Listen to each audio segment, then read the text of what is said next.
നമസ്കാരം. സ്പോട്ട് ലൈവിലേക്ക് സ്വാഗതം.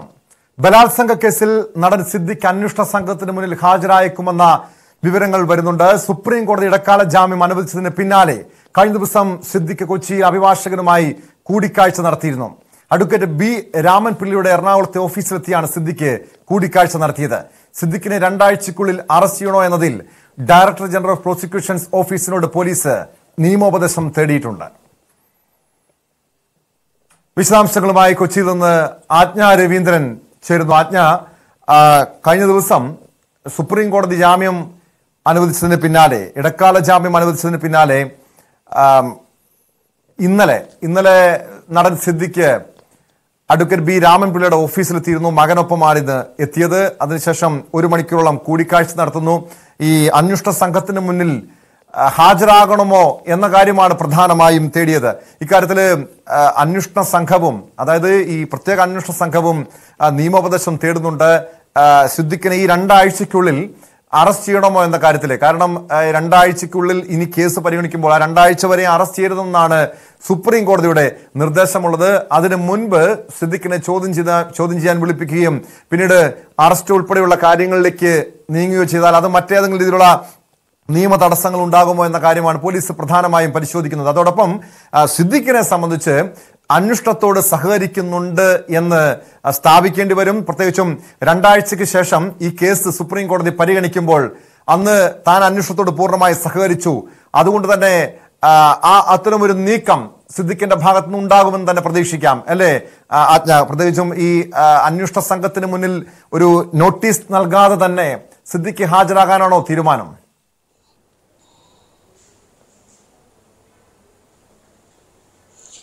ടോം, അത്തരത്തിലൊരു നിയമോപദേശമാണ് സിദ്ദിഖിന് ലഭിച്ചിരിക്കുന്നത്. അന്വേഷണ സംഘത്തോട്, അതായത് അന്വേഷണത്തോട് സഹകരിക്കുകയാണെങ്കിൽ, അതായത് ഇടതടവില്ലാതെ ഈ തടസ്സമുണ്ടാക്കാതെ, അന്വേഷണ സംഘത്തിന് ബുദ്ധിമുട്ടുണ്ടാക്കാത്ത രീതിയിൽ അന്വേഷണത്തോട് സഹകരിക്കുകയാണെങ്കിൽ ഒരുപക്ഷെ ജാമ്യ വ്യവസ്ഥയിൽ ഇളവ് ലഭിച്ചേക്കാം. ഈ 2 ആഴ്ച എന്ന് പറയുന്നത് ശരിക്കും സർക്കാരിന് ഈ 8 വർഷക്കാലം എന്ത് ചെയ്തു എന്നുള്ളതിന്റെ വിശദീകരണം കൊടുക്കാനുള്ള സമയമാണ്. ശരിക്കും അത് സിദ്ദിഖിനുള്ള ഇളവായിട്ട് കണക്കാക്കാൻ കഴിയില്ല. പക്ഷെ ആ ഒരു ഇളവ് സിദ്ദിഖിന് ആനുകൂല്യമായി മാറി.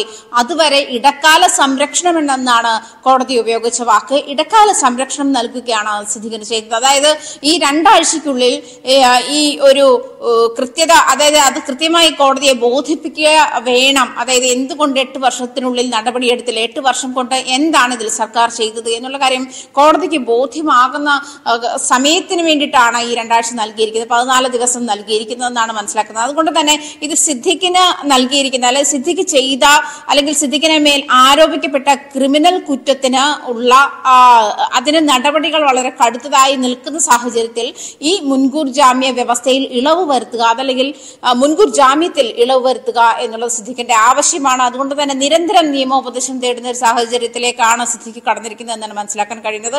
അതുകൊണ്ട് തന്നെ അന്വേഷണത്തിന് ബുദ്ധിമുട്ടുണ്ടാക്കാതെ, അന്വേഷണ സംഘത്തിന് ബുദ്ധിമുട്ടുണ്ടാക്കാതെ, ശരിക്കും നമ്മൾ പറയുമ്പോൾ നല്ല കുട്ടി ചമഞ്ഞ് ആ ഒരു തരത്തിലേക്ക് സിദ്ദിഖ് മാറുന്നു, അല്ലെങ്കിൽ മാറണം എന്നുള്ള നിയമോപദേശമാണ് സിദ്ദിഖിന് നൽകിയിരിക്കുന്നതെന്നാണ് മനസ്സിലാക്കാൻ കഴിയുന്നത്. കഴിഞ്ഞ ദിവസം ഇന്നലെ അഡ്വക്കേറ്റ് ബി രാമൻപിള്ള, ഹൈക്കോടതിയിലെ മുതിർന്ന അഭിഭാഷകനാണ്, അതുപോലെ തന്നെ നടിയെ ആക്രമിച്ച കേസിൽ ദിലീപിന്റെ അഭിഭാഷകന്മാരാണ് അഡ്വക്കേറ്റ് ബി രാമൻപിള്ള. അദ്ദേഹവുമായി നിയമോപദേശം കൂടിക്കാഴ്ച നടത്തുകയും വിഷയത്തെ നിയമോപദേശവും തേടുകയും ചെയ്തു. ഇന്നും സിദ്ദിഖിന്റെ വീടുമായി ബന്ധപ്പെട്ട് നമ്മൾ സിദ്ദിഖിന്റെ വീടിന് അടുത്ത് തന്നെ ഉണ്ടായിരുന്ന സാഹചര്യത്തിൽ അഭിഭാഷകർ അവിടേക്ക് പോകുന്ന ഒരു ഇത് കൂടി ഉണ്ടായിരുന്നു. അങ്ങനെ വരുമ്പോൾ സിദ്ദിഖ് നിയമോപദേശം തേടുന്നുണ്ട്. ആ കാര്യത്തിൽ കൂടുതൽ ഫാസ്റ്റ് ആക്കാനുള്ള, അതായത് സിദ്ദിഖ് കീഴടങ്ങുക എന്നുള്ള വാക്ക് ഇവിടെ സ്യൂട്ടല്ല എന്ന് എനിക്ക് തോന്നുന്നു. കാരണം അന്വേഷണ സംഘത്തിന് മുൻപാകെ ഹാജരാകൽ എന്ന ഒരു പ്രൊസീജിയർ മാത്രമാണ് അതിനുള്ളത്. അറസ്റ്റ് നടപടികൾ എന്തായാലും 2 ആഴ്ചത്തേക്ക് കോടതി ഉത്തരവുള്ളതുകൊണ്ട് നടക്കില്ല. അതുകൊണ്ട് തന്നെ അന്വേഷണ സംഘത്തിന് മുൻപാകെ ഹാജരാകുകയും ചോദ്യം ചെയ്യലിന് സഹകരിക്കുകയും ചെയ്യുന്ന ഒരവസ്ഥയിലേക്ക് എത്തിയാൽ, അതല്ലെങ്കിൽ ഇത്തരത്തിൽ അന്വേഷണവുമായി സഹകരിക്കുന്ന ഒരു രീതി കോടതിയെ ബോധ്യപ്പെടുത്താനായാൽ ഒരുപക്ഷെ ഈ ജാമ്യത്തിൽ തുടരാൻ എന്നൊരു സംഘത്തെ സംബന്ധിച്ചും വെല്ലുവിളി നിറഞ്ഞ കാര്യം. കാരണം ഇനി സുപ്രീം കോടതി കേസ് പരിഗണിക്കുമ്പോൾ സിദ്ദിഖിന്റെ ഭാഗത്തുണ്ടാകാൻ പോകുന്ന വാദം ഇതായിരിക്കും, താൻ അന്വേഷണത്തോട് പൂർണ്ണമായി സഹകരിക്കുന്നുണ്ട്, അതുകൊണ്ട് തന്നെ ഈ ഇടക്കാല ജാമ്യം, ഇപ്പോൾ നൽകിയിരിക്കുന്ന ഇടക്കാല ജാമ്യം അത് ഒരു ഉത്തരവായി തന്നെ ഒരു പക്ഷേ സിദ്ദിഖിന് ലഭിക്കാനുള്ള ഒരു സാഹചര്യം അത് അത്തരമൊരു സാഹചര്യം ഒഴിവാക്കാൻ ഈ പോലീസ് കോടതിയിൽ സമർപ്പിക്കാൻ പോകുന്ന കാര്യം ഇതായിരിക്കുമല്ലോ, സിദ്ദിഖ് പൂർണ്ണമായും അന്വേഷണത്തോട് സഹകരിക്കുന്നില്ല, കസ്റ്റഡിയിലെടുത്ത് സിദ്ദിഖിനെ ചോദ്യം ചെയ്യേണ്ടതുണ്ട്. അതല്ലാതെ ഒരു ചോദ്യം ചെയ്യാൻ വിളിപ്പിച്ച് അറസ്റ്റ് രേഖപ്പെടുത്തി പിന്നീട് ജാമ്യത്തിൽ വിട്ടയക്കുക. സാധാരണ മറ്റ് കേസുകളിലൊക്കെ നമ്മൾ കണ്ടതാണ്, പ്രത്യേകിച്ച് മുകേഷിന്റെ കേസ്, ഇടവേള ബാബു ഉൾപ്പെടെയുള്ളവരുടെ കേസുകളൊക്കെ ഈ ജാമ്യമുള്ളത് കൊണ്ട് അറസ്റ്റ് ചെയ്ത് പിന്നീട് ജാമ്യത്തിൽ വിട്ടയക്കുന്ന സാഹചര്യം. അത് ഈ പ്രത്യേകിച്ച് ഇത്തരം ഗുരുതര സ്വഭാവമുള്ള സിദ്ദിഖിനെതിരായിട്ടുള്ള കേസ് ബലാത്സംഗ കുറ്റമാണ്. ഇത്തരം കേസുകളിൽ ഒരു നീതിപൂർവമായ ഒരു അന്വേഷണം നടക്കാൻ പോലും സാധ്യത കുറവല്ലേ ആജ്ഞ?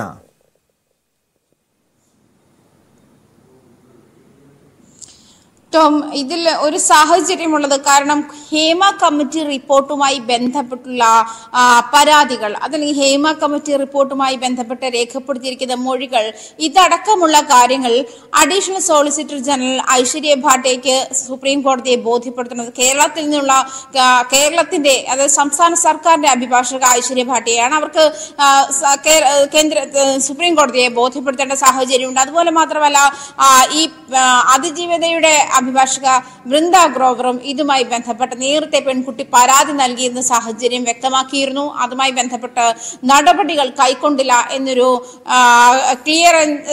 ക്ലാരിറ്റി കൂടി ആ കാര്യത്തിൽ വരുത്തിയിട്ടുണ്ട്. അതുകൊണ്ട് തന്നെ ഈ ഹേമ കമ്മിറ്റി റിപ്പോർട്ട് എന്താണ്, അതല്ലെങ്കിൽ അതിന്മേൽ സർക്കാർ സ്വീകരിച്ചു വരുന്ന നടപടികൾ എന്താണ്, അത് ഏതൊക്കെ തരത്തിലാണ് പ്രത്യേകിച്ചും മലയാളത്തിലെ ചലച്ചിത്ര മേഖലയിൽ ഉണ്ടാക്കിയിരിക്കുന്ന ആ ഹേമ കമ്മിറ്റി റിപ്പോർട്ട് പുറത്തു വന്ന ശേഷം ഉണ്ടാക്കിയിരിക്കുന്ന ഇൻഫ്ലുവൻസസ്, അതിന്റെ ഇമ്പാക്ട്, ഇത്തരം കാര്യങ്ങളൊക്കെ ഈ അഡീഷണൽ സോളിസിറ്റർ ജനറലിന് സുപ്രീം കോടതിയെ ബോധ്യപ്പെടുത്തേണ്ട സാഹചര്യം. ഒരു പക്ഷേ അത് ബോധ്യപ്പെട്ടാൽ ഈ കാര്യങ്ങളെല്ലാം മാറി പറയുകയും, അതുകൊണ്ടാണ് നേരത്തെ പറഞ്ഞത് ഇടക്കാല സംരക്ഷണമാണ്. അതും പ്രത്യേകിച്ച് ഈ കാര്യം സർക്കാരിന് ഈ കാര്യം സുപ്രീം കോടതിയെ ബോധ്യപ്പെടുത്താനുള്ള സമയമാണ് സുപ്രീം കോടതി നൽകിയിരിക്കുന്നത്. ഒരൊറ്റ കാര്യം മാത്രമേ കൃത്യമായി സുപ്രീം കോടതി ചോദിച്ചുള്ളൂ, എന്തുകൊണ്ട് 8 വർഷ കാലയളവ് എടുത്തു? ആ കാര്യം കൃത്യമായി കാരണസഹിതം സർക്കാർ സുപ്രീം കോടതിയെ ബോധ്യപ്പെടുത്തേണ്ട സാഹചര്യം ഉണ്ട്. അത് ക്ലിയർ ആയ ശേഷം മാത്രമേ സിദ്ദിഖിന്റെ കാര്യത്തിൽ എനിക്ക് തോന്നുന്നത് ഈ 14 ദിവസം എന്ന് പറയുന്ന സമയം സർക്കാരിന് നൽകിയിരിക്കുന്ന സമയമാണ്. അതുവരേക്കും ആ കേസ് അടുത്ത ഘട്ടത്തിലേക്ക് മാറ്റിവെച്ചിരിക്കുകയാണ്. അത് ഒരു ഇടക്കാല സംരക്ഷണം, അതുവരെ സിദ്ദിഖിന് ഇടക്കാല സംരക്ഷണം നൽകുന്നു എന്നാണ് സുപ്രീം കോടതി പറഞ്ഞത്. അതുകൊണ്ട് തന്നെ ഈ കേസ് വളരെ ഗുരുതരമുള്ളതാണെന്ന് സിദ്ദിഖിന് അറിയാം, സിദ്ദിഖിന്റെ അഭിഭാഷകർക്കറിയാം. അതുകൊണ്ട് തന്നെ ടോം ഇപ്പോൾ സൂചിപ്പിച്ചതുപോലെ അന്വേഷണ സംഘത്തെ ഈ കാര്യം ഏതൊക്കെ തരത്തിൽ ബാധിക്കുമെന്നുള്ള കാര്യവും വ്യക്തമാകേണ്ടതുണ്ട്. കാരണം മെറിൻ ജോസഫും ഇതുമായി ബന്ധപ്പെട്ട് സിദ്ദിഖിന്റെ കേസുമായി ബന്ധപ്പെട്ട് സിദ്ദിഖിന്റെ മകൻ സുപ്രീം കോടതിയിൽ ഹാജരായിരുന്ന സിദ്ദിഖിന് വേണ്ടി ഹാജരായിരുന്ന സമയത്ത് അന്വേഷണ സംഘവുമായി SITയുമായി ബന്ധപ്പെട്ട് മെറിൻ ജോസഫും സുപ്രീം കോടതിയിൽ ഹാജരായിരുന്നു. മെറിൻ ജോസഫ് അതുവരെയുള്ള കേസിന്റെ ഡീറ്റെയിൽസ് ഒക്കെ സുപ്രീം കോടതിയെ അറിയിച്ചിരുന്നതുമാണ്. അതുകൊണ്ട് തന്നെ SITക്ക് ഇതിൽ കൂടുതൽ ക്ലാരിറ്റി വരുത്തേണ്ടി വരും. സുപ്രീം കോടതി ഇത്തരത്തിൽ താൻ അന്വേഷണ സംഘവുമായി സഹകരിക്കുന്നു എന്നൊരു ആംബിയൻസ് ഉണ്ടാക്കിയെടുത്താൽ ഒരു പക്ഷേ ഈ ജാമ്യ വ്യവസ്ഥകൾ നീട്ടിക്കിട്ടിയേക്കാം. ജാമ്യ വ്യവസ്ഥകൾ എന്ന് പറയുമ്പോൾ തന്നെ സിദ്ദിഖിനെ ഇത്ര കാലം അതല്ലെങ്കിൽ 14 ദിവസത്തേക്ക് അറസ്റ്റ് ചെയ്യരുത് എന്നാണ് സുപ്രീം കോടതി വെച്ചിരിക്കുന്ന ഒരേ ഒരു കാര്യം. അതിനകത്ത് ബാക്കി ജാമ്യ വ്യവസ്ഥകൾ എന്തൊക്കെയാണ് എന്നുള്ള കാര്യം വിചാരണ കോടതിക്ക് തീരുമാനിക്കാമെന്നും സുപ്രീം കോടതി നിർദ്ദേശിച്ചിരുന്നു.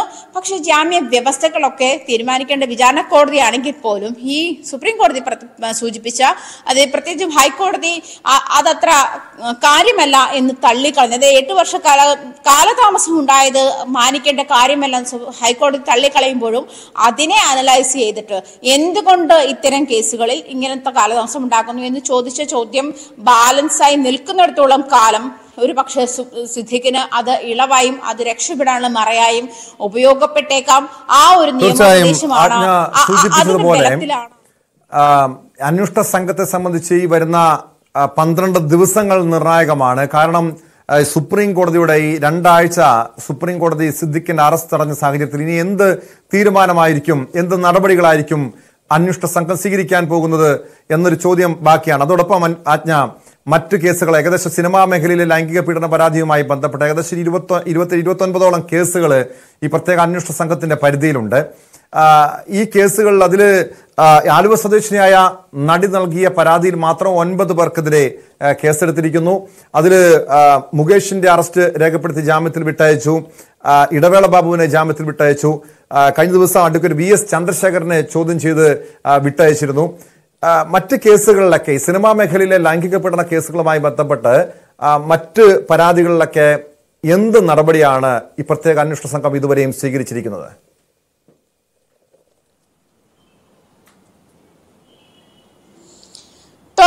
ഹേമ കമ്മിറ്റി റിപ്പോർട്ടുമായി ബന്ധപ്പെട്ട്, അതായത് റിപ്പോർട്ട് പുറത്തു വന്ന ശേഷം അതിൽ മൊഴി നൽകാത്ത, അതായത് റിപ്പോർട്ടിന് പുറത്തുള്ള കേസുകളാണ് ഇപ്പോൾ രജിസ്റ്റർ ചെയ്തിരിക്കുന്നതും അതുമായി ബന്ധപ്പെട്ട് അത് അന്വേഷിക്കാനായിരുന്നു SITക്ക് ചുമതല നൽകിയിരുന്നത്. പക്ഷേ ഹേമ കമ്മിറ്റി റിപ്പോർട്ടിന്റെ അധികാരി ഇപ്പോൾ ഹൈക്കോടതി ആയിരിക്കുന്നതും ഹൈക്കോടതി തന്നെ ഇതുമായി ബന്ധപ്പെട്ടുള്ള അന്വേഷണം SIT നടത്തണമെന്ന് നിർദ്ദേശിച്ചിരിക്കുന്നതല്ല. ഒരു പക്ഷേ അതേ തുടർന്നാണ് മുകേഷ് മുൻകൂർ ജാമ്യം തേടിയിരുന്ന എറണാകുളം പ്രിൻസിപ്പൽ സെഷൻസ് കോടതി ഒരേ ദിവസമാണ് മുകേഷിനും ഇടവേള ബാബുവിനും മുൻകൂർ ജാമ്യം നൽകുന്ന സാഹചര്യം ഉണ്ടായത്. ഇവരെ രണ്ടുപേരെയും അടുത്തടുത്ത ദിവസങ്ങളിലായി SIT ചോദ്യം ചെയ്തു, രഞ്ജിത്തിനെ ചോദ്യം ചെയ്തു.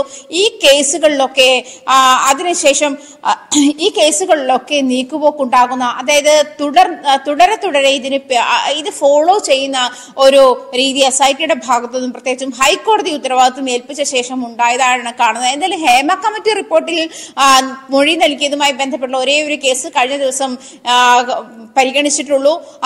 പക്ഷേ ഇത് ഈ പറഞ്ഞതുപോലെ ആലുവ സ്വദേശിനിയായ യുവതി നൽകിയതും മറ്റു നടിമാർ തിരുവനന്തപുരം സ്വദേശികളായ നടിമാർ നൽകിയതുമായുള്ള പരാതികളാണ് ഇപ്പോൾ സിദ്ദിഖിനെതിരെ ആയാലും ജയസൂര്യക്കെതിരെ ആയാലും ഇടവേള ബാബുവിനും മുകേഷിനും മണിയും പിള്ളരാജുവിനും ഒക്കെ എതിരെ ആയാലും നടക്കുന്ന കേസുകൾ അതൊക്കെ തന്നെയാണ്. അത് ഹേമ കമ്മിറ്റി റിപ്പോർട്ടിന് പുറത്തുള്ള കേസുകളാണ്.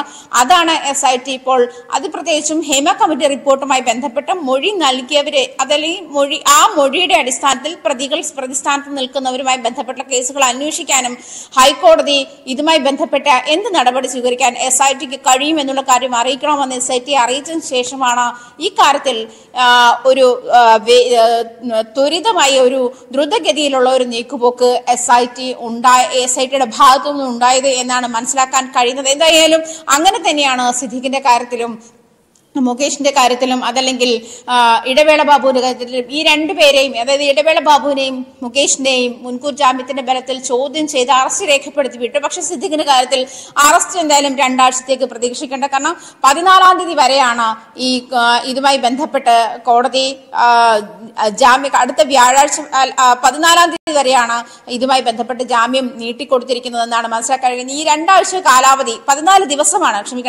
ദിവസമാണ് ജാമ്യം കാലാവധി നൽകിയിരിക്കുന്നത്. അതിനുശേഷം എന്തായാലും ഈ സുപ്രീം കോടതി വീണ്ടും തീരുമാനമെടുക്കുന്ന ഒരു സാഹചര്യത്തിലേക്ക് പോകും. എന്തായാലും മനസ്സിലാക്കാൻ കഴിയുന്നത്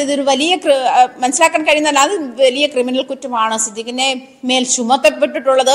അങ്ങനെ ഒരു ഇരയെ അതല്ലെങ്കിൽ അതിജീവിതയ്ക്ക് സപ്പോർട്ട് അല്ലാത്ത തരത്തിലുള്ള ഒരു തീരുമാനമൊന്നും നമ്മുടെ നിയമ സംവിധാനം കൈക്കൊള്ളില്ല എന്ന് വേണം മനസ്സിലാക്കാൻ. അതുകൊണ്ട് തന്നെ ഈ വലിയ ഒരു കുരുക്കിലാണ് താൻ അകപ്പെട്ടിരിക്കുന്നതെന്നും അതിൽ നിന്നും പുറത്തു വരാനുള്ള കുരുക്കുകൾ അഴിക്കാനുള്ള വ്യവസ്ഥകൾ എന്തൊക്കെയാണ് എന്ന് സിദ്ദിഖ് നിരന്തരം തേടിക്കൊണ്ടിരിക്കുന്നു എന്നാണ്. അതായത് മുതിർന്ന വലിയ ഫീസ് നൽകേണ്ടുന്ന അഭിഭാഷകരെയൊക്കെ തീർച്ചയായും, കാരണം സിദ്ദിഖിന്റെ കേസിൽ ആ രീതിയിലുള്ള നീക്കങ്ങൾ നടക്കുന്നുണ്ട്. ഏറ്റവും ഒടുവിലായി ഈ സിനിമാ മേഖലയിലെ ലൈംഗിക പീഡന പരാതിയിൽ ഏറ്റവും ഒടുവിൽ പരാതി ഉയർന്നു വന്നത് ബാലചന്ദ്രൻ മേനോനും ജാഫർ ഇടുക്കിക്കുമെതിരെയാണ്. ആലുവ സ്വദേശിനിയായ നടിയാണ് പരാതി നൽകിയത്. സാധാരണ മറ്റു കേസുകളിലൊക്കെ നമ്മൾ കണ്ടു, പരാതി കൊടുത്തു, തൊട്ടു പിന്നാലെ തന്നെ പോലീസ് ഗുരുതര വകുപ്പുകൾ ഉൾപ്പെടെ ചുമത്തി കേസെടുത്തിരുന്നു. പക്ഷേ ഈ 2 കേസുകളിലും അത്തരമൊരു നടപടിയിലേക്ക്, കേസ് രജിസ്റ്റർ ചെയ്ത നടപടിയിലേക്ക് പോലീസ് കടന്നിട്ടുണ്ടോ?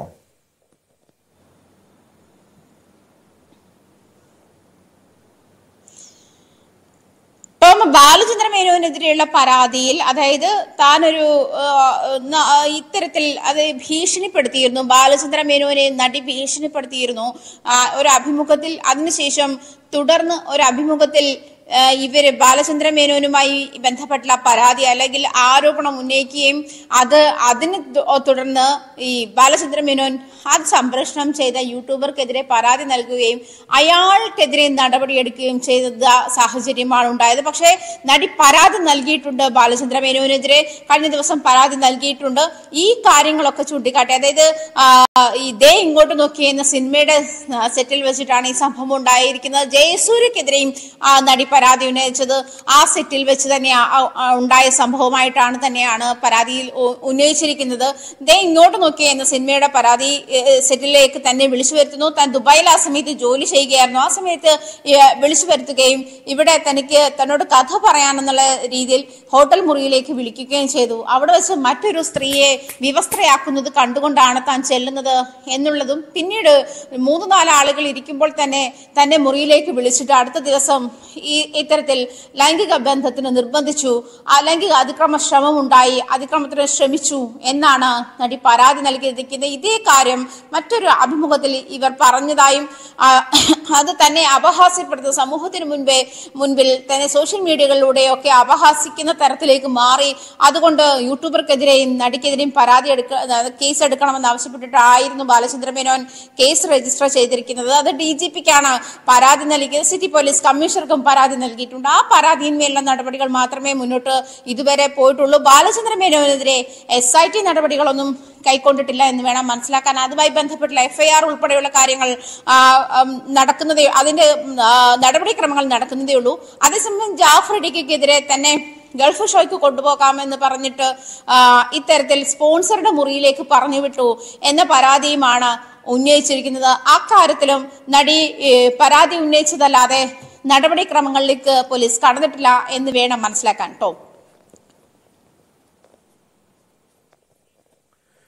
വ്യക്തമാണ്. ആജ്ഞ രവീന്ദ്രനാണ് കൊച്ചിയിൽ നിന്ന് വിവരങ്ങൾ നൽകിയത്.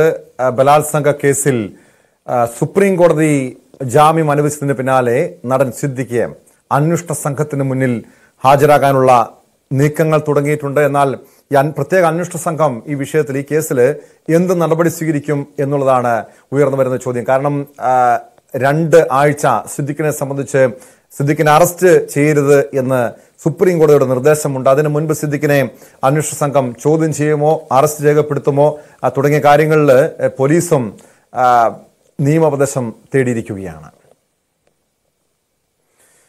സ്പോട്ട് ലൈവിന് പോകുന്നത് കോഴിക്കോടേക്കാണ്. കോഴിക്കോട് ചികിത്സാ പിഴവ് കാരണം രോഗി മരിച്ച സംഭവത്തിൽ കോട്ടക്കടവ് TMH ആശുപത്രി അധികൃതരെയും പ്രതി ചേർക്കും. വ്യാജ ഡോക്ടർ അബു എബ്രഹാം ലൂക്കിന്റെ നിയമനത്തിൽ ആശുപത്രി മാനേജ്മെന്റിന് പങ്കുണ്ടെന്ന് വ്യക്തമായതോടെയാണ് നടപടി. MS അനീഷ് കുമാർ ചേരുന്നു വിശദാംശങ്ങളുമായി. അനീഷ്, കഴിഞ്ഞ 10 വർഷ കാലയളവിനിടെ 9ഓളം ആശുപത്രികളിൽ രോഗികളെ ചികിത്സിച്ച വ്യാജ ഡോക്ടറായ അബു എബ്രഹാം ലൂക്കിന്റെ ഈ ഒരു തട്ടിപ്പിനെ കുറിച്ച് പുറത്തു വന്നത്, ഈ തട്ടിപ്പ് വിവരങ്ങൾ പുറത്തു വന്നത് കഴിഞ്ഞ ദിവസം ചികിത്സാ പിഴവ് കാരണം ഒരു രോഗിയുടെ മരണം സംഭവിച്ചതോടുകൂടിയാണ്. ഇപ്പോൾ വലിയ അവിടുത്തെ ഇയാൾ ചികിത്സിച്ച രോഗികളെ സംബന്ധിച്ച് വലിയ ആശങ്കയുണ്ട്. അതിന് പിന്നാലെ ഇപ്പോൾ ഈ അബു എബ്രഹാമിനെതിരെ കഴിഞ്ഞ ദിവസം കേസെടുത്തിരിക്കുന്നു. ഈ ആശുപത്രിക്കെതിരെയും പോലീസിന്റെ ഭാഗത്തുനിന്ന് നടപടി ഉണ്ടാകുമോ അനീഷ്?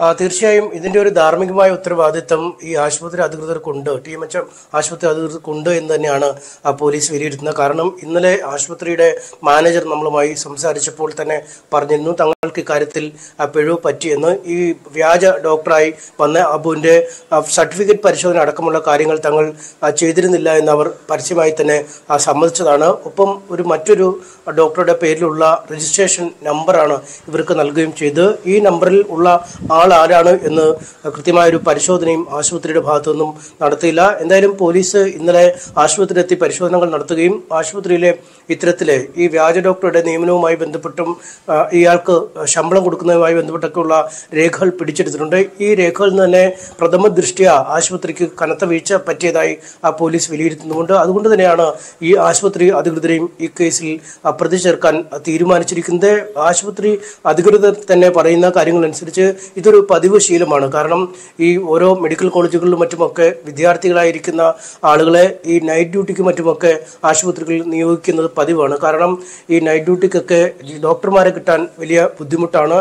അല്ലെങ്കിൽ ഉള്ള ഡോക്ടർമാർ ഭാരിച്ച ശമ്പളം ചോദിക്കുന്ന ഒരു സാഹചര്യമുണ്ട്. അതുകൊണ്ട് ഇത്രയധികം പണം നൽകിയൊക്കെ ആളുകളെ നിയമിക്കാൻ ബുദ്ധിമുട്ടായതുകൊണ്ട് തന്നെ മെഡിക്കൽ വിദ്യാർത്ഥികളെ, ഈ മെഡിക്കൽ കോളേജുകളിൽ പഠിക്കുന്ന വിദ്യാർത്ഥികളെ ഇവിടേക്ക് തുച്ഛമായ പണം നൽകി, അവർക്കാവുമ്പോൾ പഠിക്കുന്ന കാലമായതുകൊണ്ട് ചെറിയ പണം നൽകിയാൽ മതി, അത്തരത്തിൽ നിയോഗിക്കുന്നുണ്ട്. കോഴിക്കോട് നഗരത്തിലേക്ക് അടക്കം പല ആശുപത്രികളിലും ഇത്തരം വിദ്യാർത്ഥികൾ ജോലി നോക്കുന്നുണ്ടോ എന്നും അവർ പറയുന്നു. എന്തായാലും വളരെ ഗുരുതരമായ ഒരു കുഴപ്പം തന്നെയാണിത്. കാരണം പഠനം പൂർത്തിയാവാത്ത വിദ്യാർത്ഥികൾക്ക് ഒരു പരീക്ഷണ വസ്തു എന്ന രീതിയിൽ രോഗികളെ എറിഞ്ഞു നൽകുന്ന നിലപാടാണ് ഈ ആശുപത്രി മാനേജ്മെന്റുകൾ കൈക്കൊള്ളുന്നത്. ഇതടക്കമുള്ള കാര്യങ്ങൾ ഈ പരിശോധനയിൽ ഉണ്ടാകും എന്നാണ് നമുക്ക് അറിയാൻ കഴിയുന്നത്. എന്തായാലും ആശുപത്രിയുടെ ഭാഗത്തു നിന്നും തന്നെ ഇത്തരം കാര്യങ്ങൾ പുറത്തേക്ക് അതെങ്ങനെയാണ് അനീഷ്? കാരണം ഈ ആശുപത്രി TMH ആശുപത്രിയുടെ ഭാഗത്ത് മാത്രം ഒരു വീഴ്ച ഉണ്ടായെന്ന് പറയാൻ കഴിയുമോ? ഇതിനു മുൻപ് ഇയാൾ ഈ അബു എബ്രഹാം ലൂക്ക് പ്രവർത്തിച്ച ആശുപത്രികളുടെയൊക്കെ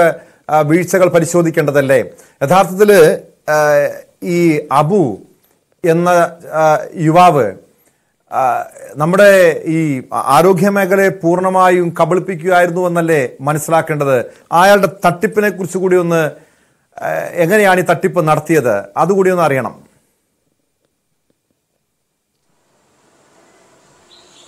തീർച്ചയായും ഇത് ഞാൻ നേരത്തെ സൂചിപ്പിച്ച ഈ വിദ്യാർത്ഥികളെ ഉപയോഗിച്ചുള്ള ചികിത്സ, അതിൻ്റെ ഒരു തുടർച്ചയാണ് അബുവിൻ്റെ നിയമനത്തെ നമുക്ക് കാണാൻ കഴിയുന്നത്. കാരണം 2ാം വർഷം MBBS പഠിക്കുമ്പോഴാണ് ഇയാൾ ഒരു ആശുപത്രിയിൽ ആദ്യം ചികിത്സയ്ക്ക് കയറുന്നത്. അതായത് സാധാരണ ഒരു നാട്ടുനടപ്പ് പോലെയാണ് ഇപ്പോൾ പല ആശുപത്രികളിലും ഈ പഠിക്കുന്ന വിദ്യാർത്ഥികളെ വൈകിട്ട് ഡ്യൂട്ടിക്ക് ആശുപത്രികളിൽ ഇടുന്നത് പലപ്പോഴും നടക്കുന്നു.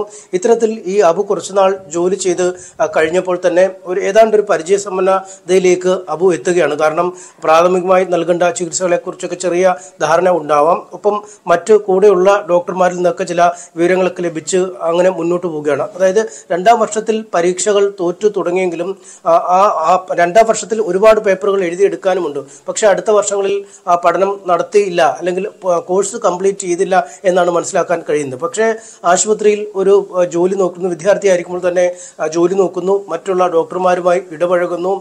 അത്തരത്തിൽ ഈ യോഗ്യതയുണ്ടോ എന്ന ഒരു സംശയം പോലും, അല്ലെങ്കിൽ അത്തരം ഒരു ചോദ്യം പോലും ഉയരാത്ത അവസ്ഥയിലേക്ക് ഇയാളുടെ പരിചയസമ്പന്നത മാറുകയാണ്. ഇയാളെ തന്നെ ഈ TMH ആശുപത്രിയിലേക്ക് മറ്റൊരു പരിചയസമ്പന്നനായ ഡോക്ടറാണ് നിർദ്ദേശിച്ചതെന്ന് ആശുപത്രി അധികൃതർ പറയുന്നുണ്ട്. അപ്പോൾ മുതിർന്ന ഒരു ഡോക്ടർ തന്നെ ഇയാളെ സജസ്റ്റ് ചെയ്യുമ്പോൾ അതേക്കുറിച്ചുള്ള വളരെ വിശദാംശങ്ങൾ തങ്ങൾ തേടിയില്ല എന്ന് തങ്ങളുടെ പിഴവാണ് എന്ന് അവർ പറയുന്നു. മറിച്ച് മറ്റ് 9 ആശുപത്രികളിൽ കൂടി ഇയാൾ ജോലി നോക്കിയിട്ടുമുണ്ട്. അവിടെയും ഈ ഒരു ആശുപത്രിയിൽ ജോലി നോക്കുമ്പോൾ ആ ആശുപത്രിയിൽ ജോലി നോക്കിയ ഡോക്ടർ എന്ന രീതിയിലാണ് അടുത്ത ആശുപത്രിയിലേക്ക് നിയമനം നൽകുന്നത്. അടുത്ത ആശുപത്രിയിലേക്ക് പരിഗണിക്കുമ്പോൾ 2 ആശുപത്രികളിൽ ഇതിനു മുമ്പ് സേവനം നടത്തിയ ആളെന്ന പരിഗണനയാണ് കിട്ടിയത്. ഇത്തരത്തിൽ 8 ആശുപത്രികളിലെ പരിചയസമ്പന്നതയുമായാണ് TMH ആശുപത്രിയിൽ THM ആശുപത്രിയിലേക്ക് ഇദ്ദേഹം എത്തുന്ന ഒരു സാഹചര്യം. അങ്ങനെ എല്ലാവരും സമർത്ഥമായി കബളിപ്പിക്കപ്പെടുകയാണ്. കാരണം വിദ്യാർത്ഥിയായിരുന്ന കാലം മുതൽ ഡ്യൂട്ടി നോക്കുന്നു, ആ ഡ്യൂട്ടി മറ്റൊരു ആശുപത്രിയിലേക്ക് മാറുന്നു, അവിടുന്ന് അടുത്ത ആശുപത്രിയിലേക്ക് മാറുന്നു. അങ്ങനെ ഒരു പരിചയസമ്പന്നനായി മാറുമ്പോൾ മറ്റ് സംശയങ്ങൾ ഒരു കോണിൽ നിന്നും ഉയരുന്നില്ല എന്നതാണ് ഏറ്റവും വലിയ വസ്തുത. എന്തായാലും വ്യാപകമായി ഇത്തരം പ്രക്രിയ ആ വിദ്യാർത്ഥികളെ കൊണ്ട് ഈ ജോലി ചെയ്യിക്കുന്ന, അല്ലെങ്കിൽ വിദ്യാർത്ഥികളെ ഡോക്ടർമാരാക്കി പണിയെടുക്കുന്ന സംവിധാനം പല ആശുപത്രികളിലും നടക്കുന്നുണ്ട് എന്നാണ് നമുക്ക് മനസ്സിലാക്കാൻ കഴിയുന്നത്. ഇത്തരത്തിൽ പരിശീലനത്തിന് കയറി കഴിഞ്ഞാൽ അവർ കോഴ്സ് ജയിച്ചോ, അല്ലെങ്കിൽ അവർക്ക് MBBS നേടിയോ, അല്ലെങ്കിൽ രജിസ്ട്രേഷൻ ഉണ്ടോ എന്ന് പോലും പലപ്പോഴും പരിശോധിക്കപ്പെടുന്നില്ല. കൃത്യമായ ഒരു ഓഡിറ്റിംഗ് ഇക്കാര്യത്തിൽ, ഒരു സ്ക്രീനിങ് ഇക്കാര്യത്തിൽ അനിവാര്യമാകുന്നതാണ് ഇപ്പോൾ നടന്ന ഈ സംഭവം നമുക്ക് വ്യക്തമാക്കുന്നത്. കാരണം ഈ ഒരു കാര്യത്തിൽ തന്നെ പരിശോധിച്ചാൽ വിനോദ് എന്നയാളുടെ മകൻ ഡോക്ടറാണ്, മകന്റെ ഭാര്യ മാളവിക ഡോക്ടറാണ്. ഇവർ 2 പേരും ഈ അച്ഛൻ മരിച്ച ശേഷം ഈ ഡോക്ടറെ ബന്ധപ്പെടുന്നുണ്ട്, അല്ലെങ്കിൽ ഈ വ്യാജ ഡോക്ടറെ ബന്ധപ്പെടുന്നുണ്ട്. ഇയാളുമായി അച്ഛൻ്റെ ആരോഗ്യ വിവരങ്ങൾ സംബന്ധിച്ച കാര്യങ്ങൾ സംസാരിക്കുകയും ചർച്ച ചെയ്യുകയും ഒക്കെ ചെയ്യുന്നുണ്ട്. അപ്പോഴും യാതൊരു സംശയവും ആ കുടുംബത്തിന് ഉണ്ടാവുന്നില്ല. ഇതിനുശേഷം ആ കുടുംബത്തിൽ തന്നെ മറ്റൊരു ബന്ധുവിനൊരു അസുഖമുണ്ടായപ്പോൾ വീണ്ടും ഈ ആശുപത്രിയിലേക്ക് പോവുകയും അവിടെ ചെന്നിരുന്നപ്പോൾ ആണ് ഈ ഡോക്ടറായ അശ്വിൻ്റെ ഭാര്യ അവിടെ ഡോക്ടർമാരുടെ പേര് വിവരങ്ങൾ എഴുതി വെച്ചിരിക്കുന്ന കൂട്ടത്തിൽ ഈ അബുവിൻ്റെ പേര് കാണുന്നത്. അപ്പോൾ തന്നെ അവർക്ക് പരിചിതമാണ് ഇയാൾ. കാരണം ഇവർ പഠിച്ച മെഡിക്കൽ കോളേജിൽ പഠിച്ചിരുന്ന വിദ്യാർത്ഥിയാണ്. ഓരോ വർഷവും തോറ്റു പഠിക്കുന്ന, അല്ലെങ്കിൽ വിഷയങ്ങൾ ഒരുപാട് എഴുതിയെടുക്കാൻ ഉള്ള ഒരു ആളെന്ന രീതിയിൽ കോഴ്സ് ഇതുവരെ കംപ്ലീറ്റ് ചെയ്യാത്ത ആളെന്ന രീതിയിൽ ഈ വനിതാ ഡോക്ടർക്ക് ഇയാളെ കുറിച്ച് നന്നായി അറിയാം. അപ്പോഴാണ് മറ്റു സുഹൃത്തുക്കളുടെ സഹായത്തോടുകൂടി അന്വേഷണം നടത്തുകയും മെഡിക്കൽ കൗൺസിലിലൊക്കെ അന്വേഷിക്കുകയും ചെയ്ത് അപ്പോൾ ഇത്തരം ഒരു ആൾ രജിസ്ട്രേഷൻ ചെയ്തിട്ടില്ല എന്നവർ കണ്ടെത്തുന്നു. ഒരു തികഞ്ഞ വ്യാജ ഡോക്ടറാണ് ഇയാൾ എന്ന് മനസ്സിലാക്കുകയും ചെയ്യുന്നു. എന്തായാലും വളരെ യാദൃച്ഛികമായാണ് ഇത് തെളിയിക്കപ്പെട്ടത്, അല്ലെങ്കിൽ ഇയാളൊരു വ്യാജനാണെന്ന് കണ്ടുപിടിക്കാൻ കഴിഞ്ഞിരിക്കുന്നത്. ഈ വ്യാജനാണെന്ന് കണ്ടുപിടിച്ച ശേഷം ആശുപത്രി അധികൃതരോട് ബന്ധപ്പെട്ടപ്പോൾ അവർക്കും മനസ്സിലാവുന്നു നൽകിയ രേഖ തെറ്റാണ്, അല്ലെങ്കിൽ അവർക്ക് കൊടുത്ത മെഡിക്കൽ കൗൺസിൽ രജിസ്ട്രേഷൻ നമ്പർ തെറ്റാണ് എന്ന് അവർ കണ്ടെത്തുന്നു. പിന്നീട് പലയിടത്തും അന്വേഷണം നടത്തുമ്പോൾ ഒരിടത്തും ഒരു കൃത്യമായ സർട്ടിഫിക്കറ്റോ മറ്റ് രേഖകളോ കൊടുത്ത് അല്ല ഇയാൾ ജോലിക്ക് കയറിയതെന്ന് വ്യക്തമാവുകയും ചെയ്യും. എന്തായാലും ഈ ആശുപത്രിക്ക് മാത്രം ഇതിന്റെ ഉത്തരവാദിത്തം ഏറ്റെടുക്കാൻ കഴിയില്ല, പക്ഷേ ഉത്തരവാദിത്തത്തിൽ നിന്ന് ഒഴിഞ്ഞു മാറാനും കഴിയില്ല. ഇത്തരത്തിൽ പഠിക്കുമ്പോൾ തന്നെ വിദ്യാർത്ഥികളെ ഡോക്ടർമാരാക്കി സേവനം ചെയ്യിക്കുന്ന ഈ സംവിധാനം ഇതുപോലെ വലിയൊരു വീഴ്ച പല ആശുപത്രികളുടെ ഭാഗത്തും ഉണ്ടായിട്ടുണ്ട് എന്നത് വ്യക്തമാണ്. കാരണം അത്യാഹിത വിഭാഗത്തിലാണ് ഈ അബു എബ്രഹാം ലൂക്ക് പ്രവർത്തിച്ചിരുന്നത് എന്ന കാര്യവും ഇപ്പോൾ പുറത്തു വരുന്നുണ്ട്. അനീഷ്, അങ്ങനെയാണെങ്കിൽ ഇതൊരു ഒറ്റപ്പെട്ട സംഭവമായി മാത്രമായി കാണാൻ കഴിയുമോ? ഈ അബുവിന്റെ ഒരു ചരിത്രം പരിശോധിച്ചപ്പോൾ ഇയാൾ MBBS പഠനം പൂർത്തീകരിക്കാൻ കഴിഞ്ഞിരുന്നില്ല. പരീക്ഷയിൽ പരാജയപ്പെട്ടതിനാൽ പഠനം പൂർത്തീകരിക്കാൻ കഴിഞ്ഞില്ല. തുടർന്നാണ് ഇത്തരമൊരു തട്ടിപ്പിലൂടെ ജോലി സ്വന്തമാക്കുന്നത്. ഈ അബുവിനെ പോലെ മറ്റ് നിരവധി ചെറുപ്പക്കാർ നമ്മുടെയൊക്കെ ആശുപത്രികളിൽ ഇതേ രീതിയിൽ ജോലി ചെയ്യുന്നതായി കൂടി സംശയിക്കേണ്ടതല്ലേ അനീഷ്?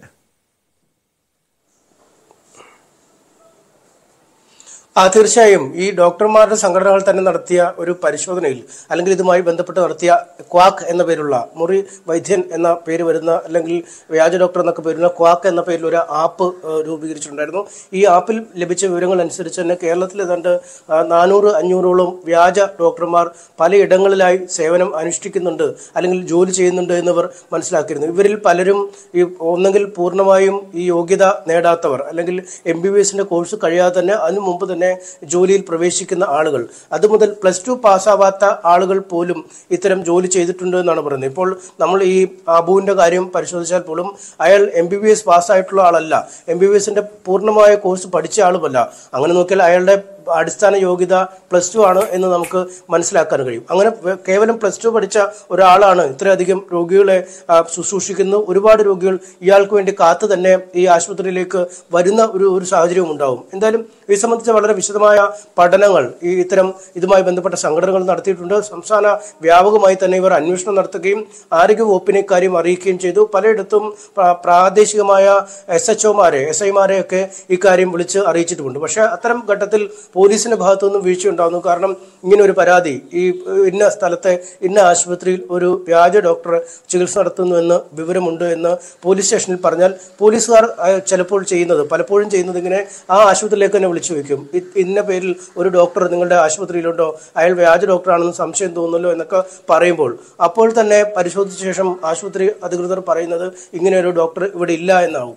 കാരണം ആ കള്ള ഡോക്ടറെ പിടിക്കപ്പെട്ടാൽ ആശുപത്രിക്ക് ഉണ്ടാകുന്ന പേരുദോഷം, മാനഹാനി വളരെ വലുതാണ്. അതുകൊണ്ട് അത്തരത്തിൽ നിരവധി സംഭവങ്ങളുണ്ട് എന്ന് തന്നെയാണ് ഇതുമായി ബന്ധപ്പെട്ട് ഈ മേഖലയിലെ ഡോക്ടർമാരുമായി ഞാൻ ആശയവിനിമയം നടത്തിയപ്പോൾ മനസ്സിലാക്കാൻ കഴിഞ്ഞിരിക്കുന്നത്. അതുകൊണ്ട് ഒരുപാട് ഇടങ്ങളിൽ ഇത്തരത്തിൽ ഡോക്ടർമാർ സേവനം അനുഷ്ഠിക്കുന്നു. കാരണം പലതരത്തിലുള്ള നേട്ടം മാനേജ്മെന്റുകൾക്ക് ഇതുകൊണ്ടുണ്ട്. കാരണം ഒന്ന്, അവർ നൽകുന്ന ഒരു അനുകൂല ഘടകമായി കരുതുന്നത് ഒന്ന് മെഡിസിൻ പഠിക്കുന്ന ആളുകളാണ്, അല്ലെങ്കിൽ MBBS പഠിക്കുന്ന വിദ്യാർത്ഥികളായതുകൊണ്ട് തന്നെ പ്രാഥമികമായ മരുന്നുകളെ കുറിച്ചൊക്കെ ഉള്ള ധാരണകൾ ഇവർക്കുണ്ടാവും. അത് വലിയൊരു അപകടകരമായ അവസ്ഥയിലേക്കൊന്നും കൊണ്ടുപോയില്ല എന്നൊരു ആത്മവിശ്വാസം. മറ്റൊന്ന്, ഓരോ ദിവസ നിരക്കിലാണ് ഇവർക്ക് ജോലിക്ക് പണം നൽകുന്നത്. ഈ 700 രൂപ മുതൽ 1000 രൂപ വരെയൊക്കെയാണ് ഒരു ദിവസം പല ആശുപത്രികളിലും നൈറ്റ് ഡ്യൂട്ടിയും മറ്റും നോക്കുന്നതിന് ഈ മെഡിക്കൽ സ്റ്റുഡൻസിന്, ഈ MBBS വിദ്യാർത്ഥികൾക്ക് പണം നൽകുന്നത്. ഈ വിദ്യാർത്ഥികളെ സംബന്ധിച്ചിടത്തോളം ഒരു പോക്കറ്റ് മണി പോലെ കരുതുകയും ചെയ്യാം, മറ്റ് അനുബന്ധ ചിലവുകൾക്കായി എടുക്കുകയും ചെയ്യാം. കുറച്ച് പരിചയസമ്പന്നത മറ്റൊരു ആശുപത്രിയുടെ ചെലവിൽ ലഭിക്കുകയും ചെയ്യും.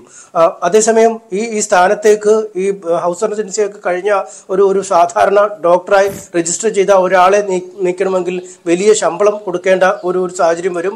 മാന്യമായ ശമ്പളം തന്നെ കൊടുക്കേണ്ട സാഹചര്യം വരും. അതുകൊണ്ട് പഠിച്ചിറങ്ങിയ പലരും ജോലി ഇല്ലാതെ നടക്കുമ്പോഴാണ് ഇത്തരത്തിലെ മുറിവൈദ്യന്മാർ അല്ലെങ്കിൽ കോഴ്സ് പോലും കംപ്ലീറ്റ് ചെയ്യാത്ത MBBSകാർ ഈ ആശുപത്രികളിൽ ഡോക്ടർമാരായി വിലസുന്നത്. അത് തീർച്ചയായും ഈ ആശുപത്രി മാനേജ്മെന്റുകളുടെ ഒരു സൂചിപ്പിക്കുന്ന കാര്യം, രോഗികളുടെ ജീവൻ പണയം വെച്ചുകൊണ്ടാണ് പല ആശുപത്രികളും ഇത്തരം പരീക്ഷണങ്ങൾ നടത്തുന്നത്. ഈ അബു എബ്രഹാം ലൂക്കിനെ പോലെ കൂടുതൽ പേർ ഇതേപോലെ വ്യാജ ഡോക്ടർമാരായി പ്രവർത്തിക്കുന്നുണ്ടോ? ഇതിൽ ഡോക്ടർമാരുടെ, ആശുപത്രി അധികൃതരുടെ പങ്ക് കൂടി പരിശോധിക്കേണ്ട വിഷയമാണ്. MS അനീഷ് കുമാറാണ് കോഴിക്കോട് വിവരങ്ങൾ നൽകിയത്. സ്പോട്ട് ലൈവിലേക്ക് തിരികെ എത്താം ഇടവേളയ്ക്ക് ശേഷം. സ്പോട്ട് ലൈവ് തുടരുന്നു. കോട്ടയത്ത് വീണ്ടും പ്രസ് ക്ലബിന്റെ മതിൽ തകർത്ത് KSRTC ബസ്. സ്റ്റാൻഡിൽ നിർത്തിയിട്ട ബസ്സാണ് പുറകോട്ടിറങ്ങി മതിൽ തകർത്തത്. റോഡിൽ വാഹനം ഇല്ലാത്തതിനാൽ വൻ ദുരന്തമൊഴിവായി. ഏതാനും മാസങ്ങൾക്ക് മുൻപ് സമാനമായ രീതിയിൽ KSRTC ബസ് ഇതുപോലെ നിയന്ത്രണം വിട്ട് പ്രസ് ക്ലബിന്റെ തൊട്ട് സമീപത്തുള്ള പ്രസ് ക്ലബിന്റെ മതിൽ തകർത്തിരുന്നു. അന്നും റോഡിൽ മറ്റു വാഹനങ്ങൾ ഇല്ലാത്തത് കൊണ്ടാണ് ദുരന്തം ഒഴിവായത്. ഈ സംഭവത്തെക്കുറിച്ച് KSRTC വിശദമായി പരിശോധിക്കേണ്ടതാണ്. ഇത് ഈ KSRTC ജീവനക്കാരുടെ, ഡ്രൈവറുടെ ഉൾപ്പെടെ പിഴവാണോ ഇത്തരം സംഭവത്തിന് കാരണമെന്ന് കൂടി പരിശോധിക്കേണ്ടതാണ്. ശ്രീജിത്ത് ചേരുന്നു വിശദാംശങ്ങളുമായി. ശ്രീജിത്ത്, ഇത് എപ്പോഴാണ് ഈ സംഭവം ഉണ്ടായത്? ഇത് പതിവായി ഇതുപോലുള്ള വീഴ്ചകൾ KSRTC ഡ്രൈവർമാരുടെ ഭാഗത്തുനിന്ന് ഉണ്ടാകുന്നുണ്ട് എന്നൊരു ആക്ഷേപമുണ്ടല്ലോ. എന്താണ് സംഭവിച്ചത്?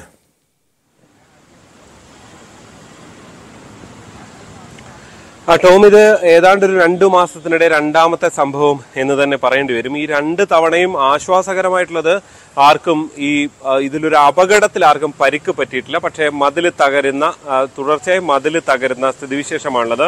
പ്രസ് ക്ലബിന്റെ മതിൽ എന്ന് പറയുമ്പോൾ അത് പൂർണ്ണമായും പ്രസ് ക്ലബിന്റെ അല്ല, PWD ഓഫീസും ഇതിനുള്ളിൽ, ഈ കോമ്പൗണ്ടിനുള്ളിൽ പ്രവർത്തിക്കുന്നുണ്ട്. അതുകൊണ്ട് ആ മതിൽ കെട്ടിയത് PWD ആണ്. പക്ഷെ 2 ഇടത്തേക്കുമുള്ള വഴി ഒന്ന് തന്നെയാണ്, ഒരു ഗേറ്റ് തന്നെയാണ്. അതാണ് എനിക്ക് ഈ പിന്നിലായി ഈ കാണുന്ന സ്ഥലത്താണ്, ആ ദൃശ്യങ്ങളിലേക്ക് പോകാൻ കഴിയുമെന്നാണ് പ്രതീക്ഷിക്കുന്നത്.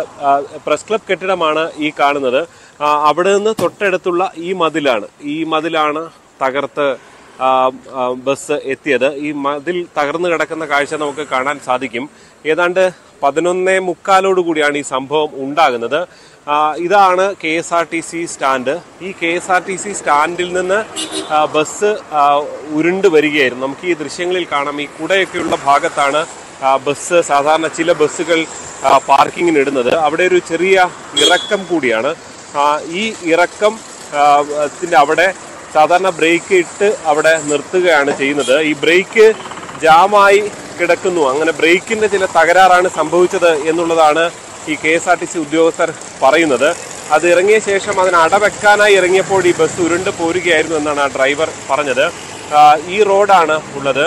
ഈ റോഡ് കടന്ന്, അതായത് വളരെ പ്രധാനപ്പെട്ട റോഡാണ്, എപ്പോഴും വാഹനങ്ങൾ ഇതേപോലെ കടന്നു പോകുന്ന ഒരു വഴിയാണുള്ളത്.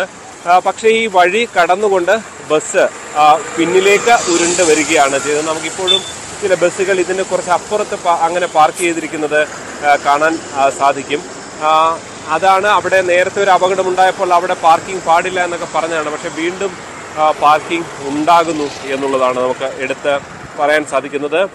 എന്തായാലും അവിടെ നിന്ന് വാഹനം ഉരുണ്ട് വന്ന് ഈ മതിൽ തകർക്കുന്നു. ഇതിന്റെ പിന്നിൽ ഈ കാണുന്നത് PWDയുടെ ഒരു ക്വാർട്ടേഴ്സ് ആണ് ഉള്ളത്. തൊട്ടിപ്പുറത്ത് പ്രസ് ക്ലബ് കെട്ടിടമുണ്ട്. അതിനും ഇപ്പുറത്ത് കാണുന്നത് PWD ഓഫീസാണ് ഉള്ളത്. എന്തായാലും ഇവിടേക്കൊക്കെയാണ് ടോം ഇത് തുടർച്ചയായി ആവർത്തിക്കപ്പെടുന്നു എന്നുള്ളതാണ് എടുത്ത് പറയേണ്ട ഒരു ഗുരുതരമായ വീഴ്ചയായി എടുത്ത് പറയേണ്ട കാര്യം. അവിടെ സാധാരണക്കാരായ നിരവധി മനുഷ്യർ നടന്നും ഒക്കെ ഈ വാഹനങ്ങളിലുമൊക്കെ, പ്രത്യേകിച്ച് സ്കൂട്ടർ യാത്രക്കാരൊക്കെയാണ്, അങ്ങനെ ഉള്ളവർ വന്നു കഴിഞ്ഞാൽ ഈ ബസ് പിന്നിലേക്ക് ഡ്രൈവർ ഇല്ലാതെ ഉരുണ്ട് വന്നു കഴിഞ്ഞാൽ ആ ബസ്സിന്റെ അടിയിൽ പെടുന്ന സ്ഥിതിവിശേഷം പോലും ഉണ്ടാകും. പക്ഷെ അതൊന്നും 2 തവണയും സംഭവിച്ചിട്ടില്ല. ആദ്യത്തെ തവണ ഇങ്ങനെ സംഭവം ഉണ്ടായ ശേഷം ഒരു ജാഗ്രത ഒക്കെ ഉണ്ടാകുമെന്നൊക്കെ പറഞ്ഞിരുന്നതാണ്. പക്ഷേ അതുണ്ടായില്ല. ഇനിയെങ്കിലും അതുണ്ടാകട്ടെ. 2ാം തവണയും ഇതേ തെറ്റ് ആവർത്തിക്കപ്പെടുന്നു. ഇനിയെങ്കിലും അങ്ങനെ ഉണ്ടാകാതിരിക്കട്ടെ എന്നുള്ളതാണ്. അതിന് എന്ത് നടപടി സ്വീകരിക്കുമെന്നുള്ളതാണ്. ഇപ്പോൾ എന്തായാലും നിലവിൽ ഈ സ്ഥലത്ത് ബസ് സാധാരണ പാർക്ക് ചെയ്യാറുള്ള സ്ഥലമാണ്. അവിടെ ഒരു നോ പാർക്കിംഗ് ബോർഡൊക്കെ തൽക്കാലത്തേക്ക് KSRTC വെച്ചിട്ടുണ്ട് എന്നുള്ളത് നമുക്ക് കാണാൻ സാധിക്കും. അവിടെ ഇങ്ങനെ ചെറിയൊരു ബാരിക്കേഡ് പോലെ തൽക്കാലത്തേക്ക് തീർത്ത് വെച്ചിട്ടുണ്ട്. എന്തായാലും അത് കൊണ്ട് ഈ പ്രശ്നം പരിഹരിക്കപ്പെടുമോ എന്നുള്ളത് തീർച്ചയായും കാത്തിരുന്ന് തന്നെ കാണേണ്ടതാണ്. തീർച്ചയായും ശ്രീജിത്ത് സൂചിപ്പിച്ചതുപോലെ ഭാഗ്യം കൊണ്ടാണ് വലിയ ദുരന്തം ഒഴിവായത്. സാധാരണ വലിയ തിരക്കുള്ള റോഡാണ്. അവിടെയാണ് ഈ 2 തവണയും തുടർച്ചയായി ഈ ബസ് ഈ മതിൽ തകർത്തത്, അതായത് റോഡ് മുറിച്ച് മതിൽ തകർത്തത്. ഈ വിഷയത്തിൽ ഈ 2 തവണയും വീഴ്ച വരുത്തിയ ഈ ഡ്രൈവർമാർക്കെതിരെ ഏതെങ്കിലും രീതിയിലുള്ള നടപടിയെങ്കിലും സ്വീകരിച്ചിട്ടുണ്ടോ? അത്തരം നടപടി ഉണ്ടായില്ല, അല്ലെങ്കിൽ ഇനി ഇത്തരം വീഴ്ച ഉണ്ടാകില്ല എന്നൊക്കെ മാത്രം വാക്കാൽ പറഞ്ഞുകൊണ്ട് ഈ പ്രശ്നത്തിനൊരു പരിഹാരം ഉണ്ടാകുമോ ശ്രീജിത്ത്?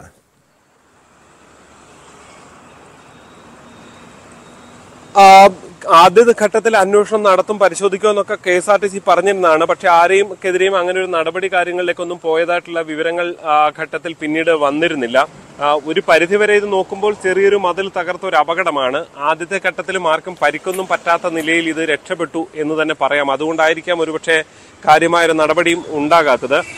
പ്രത്യേകിച്ച് ഒരു കാര്യം കൂടിയുള്ളത് ടോം, ഇത് ഈ സ്റ്റാൻഡിൽ പല സ്ഥലത്തു നിന്ന് വരുന്ന വാഹനങ്ങളാണ് പാർക്ക് ചെയ്യുന്നത്. അപ്പോൾ ഇവിടെയുള്ള ഡ്രൈവർമാർ മാത്രമല്ല ഇവിടേക്ക് എത്തുന്നത് എന്നുള്ളതാണ്. അപ്പോൾ ഈ സ്റ്റാൻഡിന്റെ ഉദ്യോഗസ്ഥരെ സംബന്ധിച്ച് ഇവിടെ പാർക്ക് ചെയ്യരുത്, അത് കർശനമായി അത് നിരോധിക്കേണ്ട ഒരു ഉത്തരവാദിത്തമുണ്ട്. പക്ഷെ അതിലേക്ക് അവർ എത്തിയിട്ടില്ല എന്നതാണ് ഈ വീണ്ടും ആവർത്തിക്കുന്ന ദുരന്തങ്ങളിൽ നിന്ന് മനസ്സിലാക്കേണ്ടത്. എന്തായാലും ഇത്തവണയെങ്കിലും അതിനുള്ള നടപടികളിലേക്ക് പോകുമോ എന്നുള്ളതാണ് ഏറ്റവും പ്രധാനപ്പെട്ടത്. KSRTC പരിശോധിക്കുമെന്ന് തന്നെ കരുതേണ്ടി വരും. ഏറ്റവും കുറഞ്ഞത് ഇനി ഇങ്ങനെ സംഭവിക്കാതിരിക്കാനുള്ള ക്രമീകരണങ്ങളെങ്കിലും എടുക്കേണ്ടതുണ്ട്. അതിലേക്ക് KSRTC കടക്കുമോ എന്നുള്ളതാണ് തീർച്ചയായും കാത്തിരുന്ന് തന്നെ കാണേണ്ടത്. എന്തായാലും തൽക്കാലത്തേക്ക് നിലവിൽ ഇവിടെ ഒരു ചെറിയ ഈ ഭാഗം ഒഴിച്ചിട്ടിരിക്കുന്നുണ്ട്. അവിടെ നോ പാർക്കിംഗ് എന്ന ബോർഡും ഉൾപ്പെടെ വെച്ചിട്ടുണ്ട്. അത്തരം ക്രമീകരണങ്ങളാണുള്ളത്. എന്തായാലും നിരവധി വഴിയാത്രക്കാർ ഒക്കെ നടന്നു പോകുന്ന ഒരു വഴി, കാൽനട യാത്രക്കാർ ഉൾപ്പെടെ നടന്നു പോകുന്ന വഴിയാണ്. സ്കൂട്ടറുകളും ചെറിയ കാറുകളും ഓട്ടോറിക്ഷകളും അടക്കം എല്ലാ വാഹനങ്ങളും വളരെ വേഗത്തിൽ ഇറങ്ങിപ്പോകുന്ന ഒരു വഴി കൂടിയാണ്. അവിടെയാണ് ഇങ്ങനെയൊരു സംഭവം ഉണ്ടായത് എന്നുള്ളതാണ്. ഇനിയെങ്കിലും അത്തരം സംഭവങ്ങൾ ഉണ്ടാകാതിരിക്കാനുള്ള നടപടി KSRTCയുടെ ഭാഗത്തു നിന്ന് ഉണ്ടാകുമെന്ന് പ്രതീക്ഷിക്കാം. വ്യക്തമാണ്. കോട്ടയത്ത് നിന്ന് G ശ്രീജിത്താണ് വിവരങ്ങൾ നൽകിയത്. കോട്ടയത്താണ് KSRTC ബസ് ബ്രേക്ക് നഷ്ടപ്പെട്ട് തൊട്ട് സമീപത്തുള്ള പ്രസ് ക്ലബിന്റെ മതിലിടിച്ച് തകർത്ത്. ഇതിന് മുൻപ് സമാനമായ രീതിയിൽ വീഴ്ചകൾ, അപകടങ്ങൾ സംഭവിച്ചിട്ടുണ്ട്. ഈ വിഷയത്തിൽ KSRTC അധികൃതരുടെ ഭാഗത്തുനിന്ന് നടപടി ഉണ്ടാകുമെന്ന് തന്നെ പ്രതീക്ഷിക്കാം. സ്പോട്ട് ലൈവ് ഇനി പരിശോധിക്കുന്നത് മറ്റൊരു അപകടത്തെക്കുറിച്ചുള്ള വാർത്തയാണ്. എറണാകുളം വല്ലാർപാടത്തെ ബസ് അപകടത്തിന്റെ CCTV ദൃശ്യങ്ങൾ പുറത്തുവന്നു. ബ്രേക്ക് നഷ്ടപ്പെട്ട ബസ് മറ്റു വാഹനങ്ങളിൽ ഇടിച്ചു കയറുകയായിരുന്നു.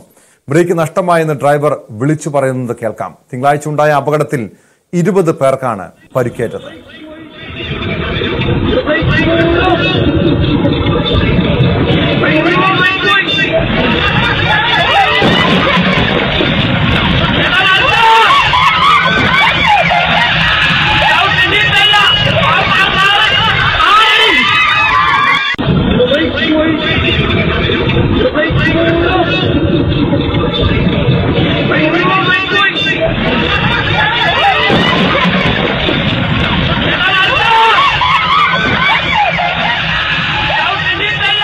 നവമി ദിനേശ് ചേരുന്നു കൊച്ചിയിൽ നിന്ന് വിശദാംശങ്ങളുമായി.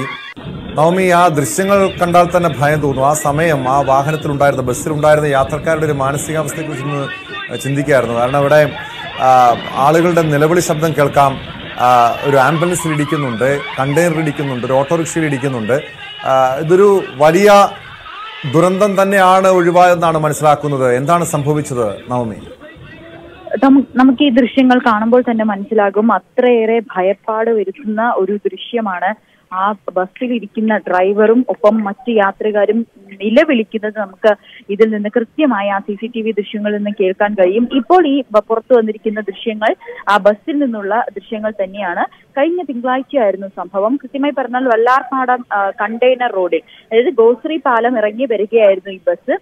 ഉടനെയാണ് ഇതിന് അമിത വേഗതയിലായിരുന്ന ബസ്. പെട്ടെന്ന് മനസ്സിലാകുന്നു, ഈ ഡ്രൈവർക്ക് മനസ്സിലാകുന്നു ബസിന്റെ ബ്രേക്ക് നഷ്ടപ്പെട്ടതായി. അങ്ങനെ ഉടൻ തന്നെ ഈ ഡ്രൈവർ നിലവിളിക്കുന്നതായി നമുക്ക് കേൾക്കാം. അതായത് ബസിന്റെ തൊട്ട് മുന്നിലായി ഒരു ആംബുലൻസും ഉണ്ട്. ആ ആംബുലൻസിൽ നട്ടലിൽ ക്ഷതമേറ്റ ഒരു രോഗി ഉണ്ടായിരുന്നു.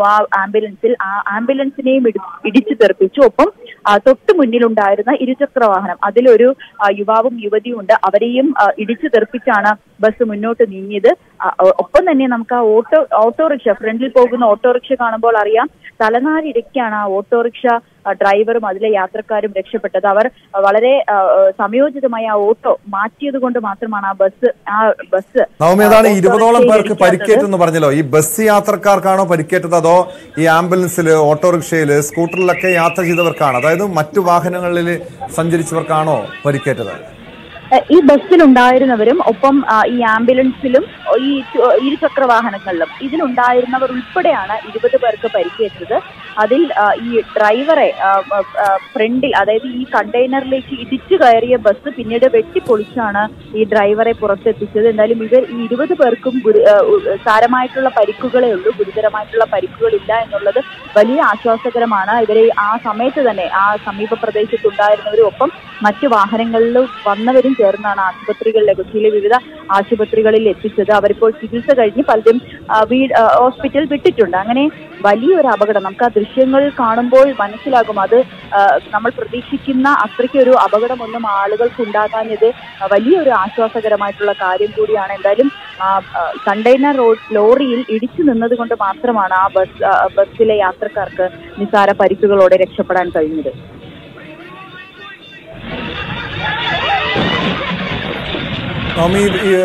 സാധാരണ ഇത്തരം അപകടങ്ങൾ വരുമ്പോൾ സ്വാഭാവികമായും പോലീസിന്റെ ഭാഗത്തു നിന്നും മോട്ടോർ വാഹന വകുപ്പിന്റെ ഭാഗത്തു നിന്നൊക്കെ അന്വേഷണവും പരിശോധനയൊക്കെ നടക്കാറുള്ളതാണ്.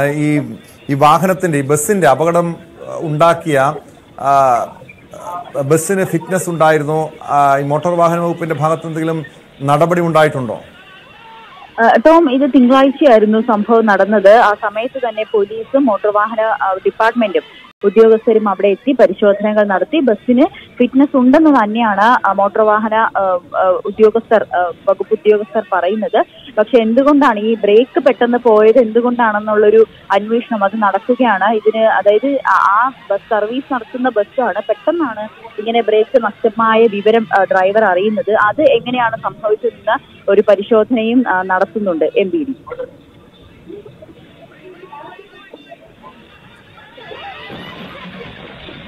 ഈ പരിക്കേറ്റവരുടെ നില എങ്ങനെയായിരുന്നു? കാരണം 20ഓളം പേർക്ക് പരിക്കേറ്റു. ഈ വാഹനം, ബസ് അമിത വേഗത്തിലാണ്. അപ്പൊ സ്വാഭാവികമായും മറ്റു വാഹനങ്ങളിൽ സഞ്ചരിച്ചവർക്ക് ഗുരുതരമായ പരിക്കുകൾ ഏൽക്കാനുള്ള സാധ്യതയുണ്ട്. അവരിപ്പോൾ പരിക്കേറ്റവർ ഏത് ആശുപത്രിയിലാണ്? അവരുടെ നില എങ്ങനെയാണ് നവമി? ടോം, 20ഓളം പേർക്ക്, അതായത് ബസ്സിലുണ്ടായിരുന്ന ഡ്രൈവറും മറ്റു യാത്രക്കാരും ഒപ്പം ഇരുചക്ര വാഹനത്തിൽ ബസ്സിന്റെ മുന്നിലുണ്ടായിരുന്ന ഇരുചക്ര വാഹനം, തൊട്ടടുത്തുള്ള ഒരു ആംബുലൻസ്, ഇവിടെ എല്ലാവരെയും ചേർത്താണ് 20ഓളം പേർക്ക് പരിക്കേറ്റിരിക്കുന്നത്. ഇവരെ കൊച്ചിയിലെ വിവിധ ആശുപത്രിയിൽ, മെഡിക്കൽ കോളേജിലടക്കം പ്രവേശിപ്പിച്ചിട്ടുണ്ടായിരുന്നു, ജനറൽ ആശുപത്രിയിലും പ്രവേശിപ്പിച്ചിട്ടുണ്ടായിരുന്നു. പക്ഷേ ഇവർ പലരും ആരോഗ്യം വീണ്ടെടുത്ത് ആശുപത്രി വിട്ടിട്ടുണ്ട് എന്നാണ് നമുക്ക് അറിയാൻ കഴിയുന്നത്. ഡ്രൈവറുടെ നില മാത്രമാണ് കുറച്ച് പരിക്കുകൾ, കാലിന് അടക്കം പൊട്ടലുണ്ട്. അങ്ങനെയുള്ള പരിക്കുകൾ ഒഴിച്ചാൽ മറ്റ് ഗുരുതരമായിട്ടുള്ള അപകടം അല്ലെങ്കിൽ പരിക്കുകളൊന്നും ആർക്കും സംഭവിച്ചിട്ടില്ല. ഡ്രൈവറും കൊച്ചിയിലെ തന്നെ ഒരു ആശുപത്രിയിൽ ചികിത്സയിലാണ്.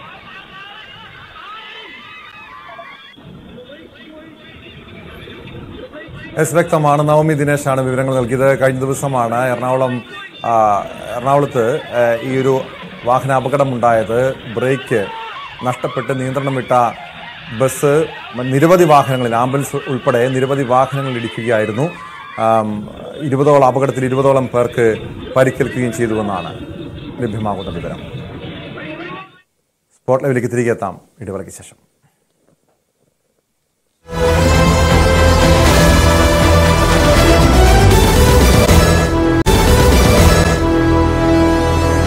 സ്പോട്ട് ലൈവിലേക്ക് വീണ്ടും. 56 വർഷം മുൻപ് ലഡാക്കിൽ മഞ്ഞുമലയിൽ വിമാനാപകടത്തിൽ മരിച്ച സൈനികൻ തോമസ് ചെറിയാന്റെ മൃതദേഹം 2 ദിവസത്തിനകം പത്തനംതിട്ട ഇലന്തൂരിലെ വീട്ടിലെത്തിക്കും. നാളെ തിരുവനന്തപുരം വിമാനത്താവളത്തിലെത്തിക്കുന്ന മൃതദേഹം സംസ്ഥാന സർക്കാർ പ്രതിനിധികളും സൈനിക ഉദ്യോഗസ്ഥരും ചേർന്ന് ഏറ്റുവാങ്ങും. 1968 ഫെബ്രുവരി 7-നാണ് തോമസ് ചെറിയാനും 102 സൈനികരും സഞ്ചരിച്ച വിമാനം മഞ്ഞുമലയിൽ അപകടത്തിൽപ്പെട്ടത്. ശശിനാരായണൻ ചേരുന്നു പത്തനംതിട്ടയിൽ നിന്നും വിശദാംശങ്ങളുമായി. ശശിനാരായണൻ, ഈ മൃതദേഹം 2 ദിവസത്തിനകം എത്തിക്കുമെന്ന വിവരങ്ങൾ ലഭ്യമായിട്ടുണ്ട്. ഈ കുടുംബത്തെ കേന്ദ്ര സർക്കാരിന്റെ പ്രതിനിധികൾ നേരിട്ട് ഫോണിൽ വിളിച്ച് ഇക്കാര്യം അറിയിക്കുകയായിരുന്നു. ടോം, 2 ദിവസത്തിനകം തന്നെ മൃതദേഹം എത്തിക്കുന്നുള്ള വിവരമാണ് ബന്ധുക്കൾക്ക് ലഭിച്ചിട്ടുള്ളത്. വെള്ളിയാഴ്ച ശനിയാഴ്ച മൃതദേഹം നാട്ടിലെത്തുമെന്നുള്ളൊരു വിവരം അവർ ബന്ധുക്കൾക്ക് ലഭിച്ചിട്ടുണ്ട്. എന്തായാലും അതിനുള്ള ക്രമീകരണങ്ങൾ, സംസ്കാര ചടങ്ങുകൾക്ക് വേണ്ടിയുള്ള ക്രമീകരണങ്ങളൊക്കെ കാര്യങ്ങളിലാണ് ഇപ്പോൾ കുടുംബം ഉള്ളത്. അത് സംസ്കരിക്കുന്നത് കുടുംബ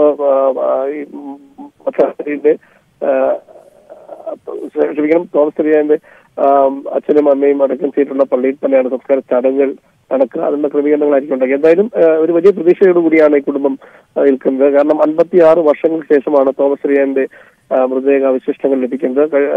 1968 നടന്ന വിമാന അപകടവുമായി ബന്ധപ്പെട്ട് അന്ന് മുതൽ 9 പേരെയാണ് അപകടത്തിൽ മരിച്ച് 9 പേരെയാണ് ആദ്യഘട്ടത്തിൽ തിരച്ചിൽ നടത്തിയപ്പോൾ കിട്ടിയത്. പിന്നീട് തുടർച്ചയായി സൈന്യം ഇതിന്റെ ഒരു തിരച്ചിൽ നടത്തിക്കൊണ്ടിരിക്കുകയായിരുന്നു. ഓരോ പ്രാവശ്യവും ഇങ്ങനെ കിട്ടുന്ന മൃതദേഹം കിട്ടുന്ന മുറയ്ക്ക് ആ ബന്ധുക്കൾക്ക് നൽകുന്ന ഒരു നടപടിയാണ് ചെയ്തിരുന്നത്. കാരണം 2003-ലാണ് ഇത് സംബന്ധിച്ച് ബന്ധുക്കൾക്ക് തോമസ് ചെറിയാൻ ഇത്തരത്തിൽ മരണപ്പെട്ടു എന്നുള്ള ഔദ്യോഗികമായ അറിയിപ്പ് ലഭിക്കുന്നത്. അതിനുശേഷമാണ് ആ ദിവസം മുതൽ ബന്ധുക്കൾ ഈ മൃതദേഹത്തെ പ്രതീക്ഷിച്ച് കാത്തിരിക്കുന്ന ഒരു രീതി ഉണ്ടായിരുന്നു. എന്തായാലും തോമസ് ചെറിയാന്റെ അമ്മയും അച്ഛനും ഒക്കെ പിന്നീട് മരണപ്പെടുകയും ചെയ്തു. 22 വയസ്സിലാണ് ഈ തോമസ് ചെറിയാൻ ഈ അപകടത്തിൽപ്പെട്ട് മരിക്കുന്നത്. 18ാമത്തെ വയസ്സിൽ സൈനിക ജോലി ലഭിച്ചു.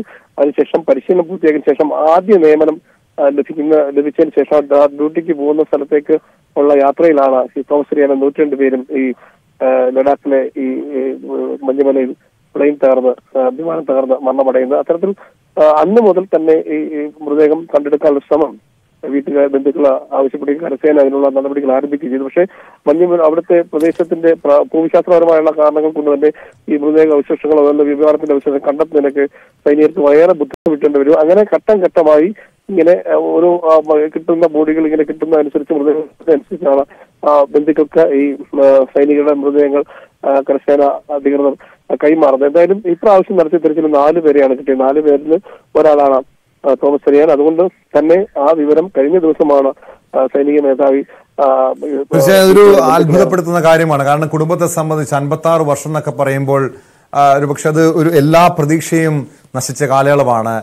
ഈ തോമസ് ചെറിയാന്റെ മാതാപിതാക്കൾ മരണപ്പെട്ടു. അവർക്ക് ആ സമയം അനുഭവിച്ചൊരു മാനസിക സംഘർഷമൊക്കെ, മാനസിക പ്രയാസമൊക്കെ നമുക്ക് മനസ്സിലാക്കാൻ കഴിയുന്നതാണ്. അങ്ങനെ ഒരു പ്രതീക്ഷ ഈ കുടുംബത്തിനുണ്ടായിരുന്നോ ശശിനാരായണൻ? മാത്രമല്ല ഈ ഒരു 56 വർഷം മുൻപ് നടന്ന സംഭവം ഏതാണ്ട് നമുക്കറിയാം. സാധാരണഗതിയിൽ ഒരു ദിവസങ്ങൾക്കുള്ളിൽ തന്നെ മൃതദേഹങ്ങൾ വലിയ ഒരു ജീർണാവസ്ഥയിലേക്ക് മാറാറുണ്ട്. പക്ഷെ ഇവിടെ മഞ്ഞുമലയിലാണ്. അതുകൊണ്ട് ഈ മൃതദേഹത്തിന്റെ ഇപ്പോഴത്തെ അവസ്ഥ എങ്ങനെയാണ് എന്നത് സംബന്ധിച്ചുള്ള എന്തെങ്കിലും വിവരങ്ങൾ ലഭ്യമാണോ? ടോം, അത് തന്നെയാണ് ഏറ്റവും എടുത്തു പറയേണ്ട കാര്യം. കാരണം 56 വർഷം കഴിഞ്ഞിട്ടും ഈ സൈനിക ഉദ്യോഗസ്ഥർ ബന്ധുക്കളെ അറിയിച്ചിട്ടുള്ള മൃതദേഹത്തിന് വലിയ കേടുപാടുകൾ സംഭവിച്ചിട്ടില്ല എന്നുള്ളതാണ്. അതിന് കാരണം ഈ മഞ്ഞുമലയിൽ ഉണ്ടായ അപകടം കാരണം മൃതദേഹങ്ങൾ പൂർണ്ണമായും മഞ്ഞിൽ ഐസൊലേറ്റ് പൊതിഞ്ഞൊരു രീതിയാണ്. അതായത് നമ്മൾ മോർച്ചറിയിൽ വെക്കുന്നതിന് സമാനമായ രീതിയിൽ ഇത്രയും വർഷങ്ങളായി ഈ മഞ്ഞുമലയിൽ തന്നെയാണ് ഈ അവശിഷ്ടങ്ങൾ ഉണ്ടായത്. അതുകൊണ്ട് വലിയ രീതിയിലുള്ള പൂർണ്ണമായി അസ്ഥി മാത്രം കിട്ടുന്ന രീതിയിലുള്ള ശരീരഭാഗങ്ങൾ കൂടി ഇതിലുണ്ടെന്നുള്ളതാണ് സൈനിക അധികൃതർ ബന്ധുക്കളെ അറിയിച്ചിട്ടുള്ളത്. അതുകൊണ്ട് തന്നെ വലിയ രീതിയിലുള്ള കേടുപാടുകൾ എന്ന് പറയുമ്പോൾ പൂർണ്ണമായി ജീർണിച്ച അവസ്ഥയിലല്ല എങ്കിലും മൃതദേഹ അവശിഷ്ടങ്ങൾ എന്ന് പറയാവുന്ന തരത്തിൽ തന്നെ കിട്ടിയിട്ടുണ്ട്. അസ്ഥി മാത്രമല്ല, അല്ലാതെ തന്നെ മൃതദേഹത്തിന്റെ അവശിഷ്ടങ്ങൾ കൂടി വലിയ ജീർണിച്ചു പോകാത്ത അവസ്ഥയിൽ തന്നെ മൃതദേഹം ലഭിച്ചിട്ടുണ്ടെന്നുള്ള വിവരമാണ് ലഭിക്കുന്നത്. എന്തായാലും പ്രതീക്ഷയോട് കൂടിയാണ്. ദുഃഖകരമായ കാര്യമാണെങ്കിൽ തന്നെ പ്രതീക്ഷിക്കാതെ ഈ വിമാന അപകടത്തിന് ശേഷം അവിടുത്തെ ഭൂമിശാസ്ത്രപരമായ ഘടനയെ കൊണ്ടുമൊക്കെ സ്വാഭാവികമായും മൃതദേഹം ലഭിക്കാൻ സാധ്യതയില്ലെന്ന് വിശ്വസിച്ചിരിക്കുന്ന ഒരു കാലഘട്ടത്തിലാണ് പെട്ടെന്ന് തന്നെ ഇത്തരത്തിൽ സൈനികരുടെ ഇടപെടലുണ്ടെങ്കിൽ തെരച്ചിൽ നടത്തുകയും പലരുടെയും മൃതദേഹം കിട്ടിയപ്പോൾ തന്നെ തോമസ് കണ്ടെത്താൻ കഴിയുമ്പോൾ വലിയ നിരാശയിലായിരുന്നു കുടുംബം. എന്തായാലും ഈ കഴിഞ്ഞ ദിവസം ഇതുമായി ബന്ധപ്പെട്ട് തെരച്ചിൽ നടത്തുകയും പെട്ടെന്ന് തന്നെ ഈ മൃതദേഹം കിട്ടുകയും തൊട്ടടുത്ത് ഈ 4 പേരിൽ ഒരാളുടെ കയ്യിൽ നിന്നാണ് ബോഡിയിൽ നിന്നാണ് ഇത്തരത്തിൽ തോമസ് ചെറിയാന്റെ വിലാസം കൂടി ലഭിക്കുന്നതെന്ന് കൂടി നമുക്ക് അറിയാൻ കഴിയുന്നു. അത്തരത്തിലാണ് മൃതദേഹം തോമസ് ചെറിയാന്റെയാണ് തിരിച്ചറിയുകയും മൃതദേഹം അതിന്റെ ഫോട്ടോ അടക്കം ഇന്നലെ ബന്ധുക്കൾക്ക് കരസേന ഉദ്യോഗസ്ഥർ ഫോട്ടോ വീട്ടുകാർക്കും അയച്ചു കൊടുക്കുകയും സ്ഥിരീകരിക്കുകയൊക്കെ ചെയ്തു ഇന്നലെയാണ്. എന്തായാലും വലിയ ദുഃഖം ഉള്ള ഒരു കാര്യം തന്നെയാണ്. പക്ഷെ ഒപ്പം അവർക്കൊരു സന്തോഷമുണ്ട്. 56 ദിവസങ്ങൾക്ക് ശേഷം 21 വയസ്സിൽ മരണപ്പെട്ട 22 വയസ്സിൽ മരണപ്പെട്ട ഈ ടോം ചെറിയാന്റെ മൃതദേഹം വീട്ടിലെത്തുക എന്ന് പറയുമ്പോൾ വിഷമം ഉണ്ടെങ്കിൽ തന്നെ അത് കാണാൻ ഉള്ള ഒരു കുടുംബത്തിൽ മാനസിക അവസ്ഥ കൂടിയുണ്ട് എന്ന് നമ്മൾ അന്ന് മനസ്സിലാക്കുന്നു. എന്തായാലും ബന്ധുക്കളും നാട്ടുകാരും പ്രദേശവാസികളെല്ലാം ഒരു സൈനികന് കൊടുക്കുന്ന എല്ലാ ബഹുമതിയും കൂടി നൽകിക്കൊണ്ട് സംസ്കരിക്കണമെന്നുള്ളൊരു തീരുമാനമാണ്.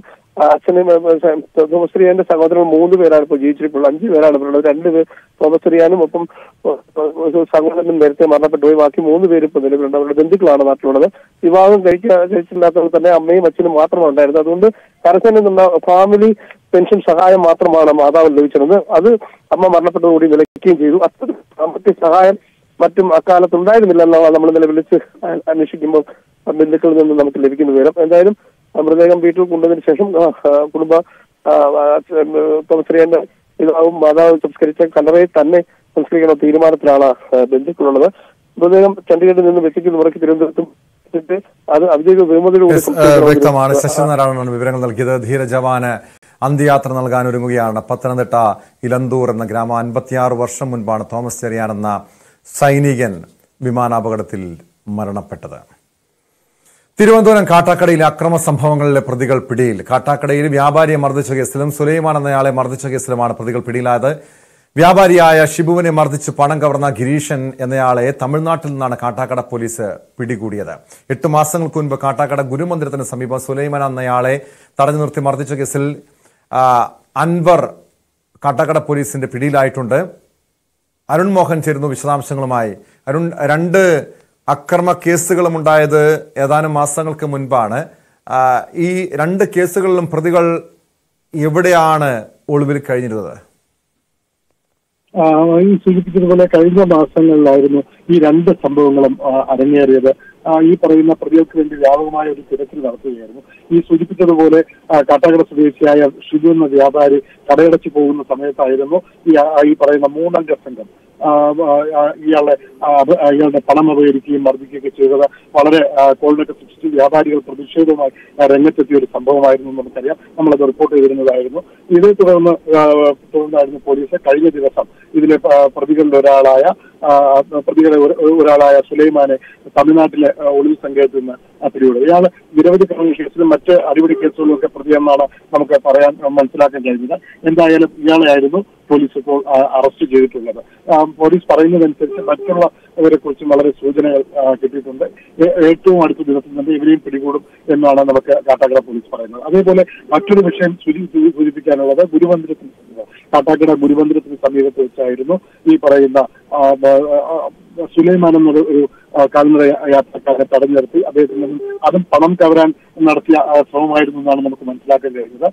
അയാളെ മർദ്ദിച്ച സംഭവത്തിൽ പിടികിട്ടാതെ മുങ്ങി നടക്കുകയായിരുന്ന ഇക്രു എന്ന് വിളിക്കുന്ന അൻവറിനെയാണ് കാട്ടാക്കട പോലീസ് സംഘം പിടികൂടിയത്. ഇവർ 2 പേരെയും ഇപ്പോൾ കാട്ടാക്കട കോടതിയിൽ ഹാജരാക്കി നിയമ നടപടിക്ക് വിധേയമാക്കിയിട്ടുണ്ടെന്നാണ് നമുക്ക് മനസ്സിലാക്കാൻ കഴിയുന്നത്. ഇനി അരുൺമോഹൻ, ഈ കേസില്, അതായത് കാട്ടാക്കടയിൽ വ്യാപാരിയെ മർദ്ദിച്ച കേസിൽ ഇനിയും കൂടുതൽ പ്രതികൾ പിടിയിലാകാനുണ്ട്. ഈ മുഖ്യ പ്രതികളിൽ ഒരാൾ പിടിയിലായ സാഹചര്യത്തില് മറ്റു പ്രതികളിലേക്കും കൂട്ടുപ്രതികളിലേക്കും ഉടൻ തന്നെ എത്താൻ കഴിയുമെന്ന് പോലീസിന് പ്രതീക്ഷയുണ്ടോ? തീർച്ചയായും അങ്ങനെ ഒരു ശുഭപ്രതീക്ഷ തന്നെയാണ് പോലീസ് ഇപ്പോൾ ഉള്ളത്. മറ്റ് 3 പ്രതികൾ, അവരെ കുറിച്ച് വ്യക്തമായ ധാരണയുണ്ട്. അവരും ഇപ്പോൾ ഒളിവിലാണ് എന്നാണ് മനസ്സിലാക്കാൻ കഴിയുന്നത്. ഏറെക്കുറെ അവർക്ക് വേണ്ടിയുള്ള വല വിരിച്ചു കഴിഞ്ഞു എന്ന് തന്നെയാണ് പോലീസ് പറയുന്നത്. ഏറ്റവും അടുത്ത ദിവസങ്ങളിൽ ഈ പറയുന്ന പ്രതിയെ നമുക്ക് കസ്റ്റഡിയിലെടുക്കാൻ കഴിയും എന്ന് തന്നെയാണ് പോലീസ് വ്യക്തമാക്കുന്നത്. കാരണം വ്യാപാരിയെ ആക്രമിച്ച സംഭവവുമായി ബന്ധപ്പെട്ട് കാട്ടാക്കടയിലുള്ള വ്യാപാരി സമൂഹം ഒന്നടങ്കം അത് പോലീസിന് പരാതി നൽകിയിരുന്നു. അത് പോലീസിന് അത് ഗൗരവമായി തന്നെ കേസെടുക്കേണ്ടി വന്നു. അതിന്റെ അടിസ്ഥാനത്തിലാണ് ഈ പറയുന്ന ആഴ്ചകൾ നീണ്ടെങ്കിലും അല്ലെങ്കിൽ ദിവസങ്ങൾ നീണ്ടെങ്കിലും പ്രതിയെ പിടികൂടാനുള്ള ഒരു സാഹചര്യത്തിലേക്ക് എത്തുന്നത്. വ്യക്തമാണ്. അരുൺ മോഹനാണ് വിവരങ്ങൾ നൽകിയത്. തിരുവനന്തപുരം കാട്ടാക്കടയിലാണ് വിവിധ അക്രമ സംഭവങ്ങളിലെ പ്രതികളെ പോലീസ് പിടികൂടിയത്. സ്പോട്ട് ലൈവ് പൂർണ്ണമാകുന്നു. നമസ്കാരം.